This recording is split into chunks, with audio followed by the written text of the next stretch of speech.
এই তিস্তাকে ঘিরে আমাদের যে সমস্যাটার সমাধান হওয়ার দরকার, বন্যার পানির নিয়ন্ত্রণ করা, পানিটাকে ধারণ করা শুষ্ক মৌসুমের জন্য, সেটাকে ঘিরে ইতিমধ্যে চীনের সাথে দফায় দফায় বৈঠক হয়েছে এবং মাননীয় প্রধান উপদেষ্টা চীনে গেছেন।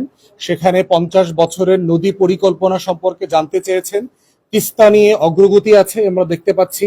দফায় দফায় চীনের প্রতিনিধি দল আপনাদের এই অঞ্চলে এসছেন, রাজনৈতিক দল এবং আপনাদের যারা বোদ্ধা মহল, নাগরিক সমাজ আছেন, তাদের সাথে তারা মিলিত হয়েছেন এবং তাদের বক্তব্য তারা তুলে ধরেছেন। আমরা বোধ করছি যেহেতু ভারতকে আমরা কোনোভাবে আর বিশ্বাস করতে পারছি না, তাই তিস্তা ব্যারেজকে নিয়ে যে মহাপরিকল্পনা চায়না প্রস্তাব করেছে, সেটাকে কতটুকু পরিবেশ বান্ধব করা যায়, দীর্ঘমেয়াদে প্রযুক্তি বান্ধব করা যায় এবং কত কম ঋণ সুবিধা দিয়ে আমরা এটাকে বাস্তবায়ন করতে পারি, সেইটাকে তড়িৎকর্মা করবার জন্য, সেটার গতি বাড়ানোর জন্য আমরা অন্তর্বর্তীকালীন সরকার এবং মাননীয় উপদেষ্টা মহোদয়রা যারা আছেন সংশ্লিষ্ট সবাইকে আহ্বান করছি।